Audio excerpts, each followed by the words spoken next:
మరి ఈ రోజు వరకు 3 నెలలు అయిపోయింది. దాని మీద ఒక్కటే ఎక్కడ వేసిన గొంగలి ఎలా ఉందంటే అలాగే ఉంది, దానికి ఒక్క అడుగేం లేదు.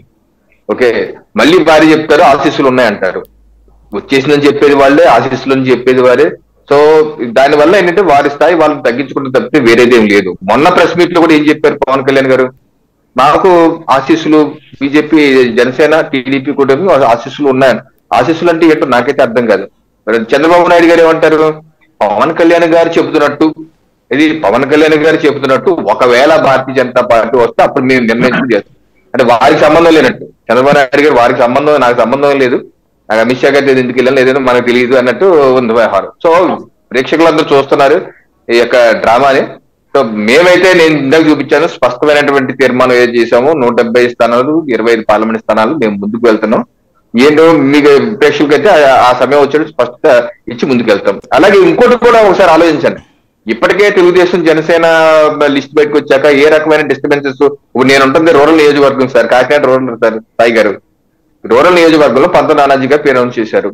ఒక టీడీపీ మాజీ ఎమ్మెల్యేలు వాళ్ళు ఆత్మాహుతి ప్రయత్నాలు చేసి మేము సహకరించమంటున్నారు.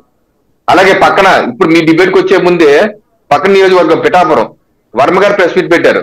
ఆయన అంటున్నారు ఇది పిఠాపురంలో పవన్ కళ్యాణ్ గారు పోటీ చేస్తారు అని వస్తుంది, దానికి మీరు సహకరిస్తారా అంటే వర్మ గారు నేను పూర్తిగా సహకరిస్తాను, ఒకే ఒక కండిషన్, ఈ నియోజకవర్గంలో పవన్ కళ్యాణ్ గారు కాలు పెట్టకూడదు. అదేంటి కాలు పెట్టకూడదు ఎక్కడ అడిగితే, అదేంటి నేను 20 ఏళ్ళ నుంచి నేను ఇక్కడ 20 years ఇండస్ట్రీ, ఇక్కడ నేను గెలిపిస్తాను ఆయన్ని, ఆయన మాత్రం ఆ కాలు పెట్టకూడదట.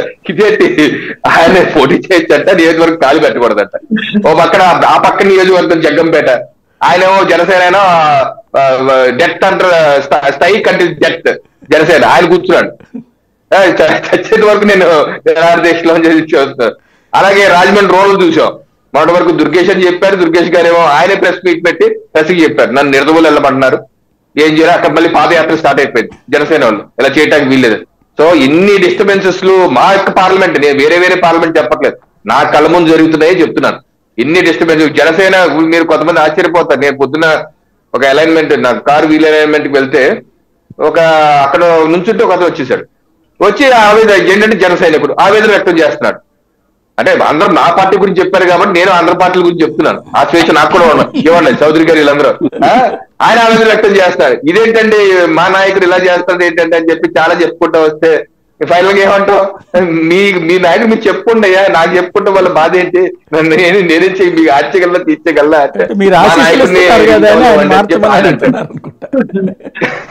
సో ఎవరు ఆవేదనలో వాళ్ళుంటే మళ్ళీ ఈ పులుసులో బీజేపీ లాగి ఏదో టమాటా బాత్ బిస్మిల్లా బాత్ చేయాలని చూస్తున్నారు.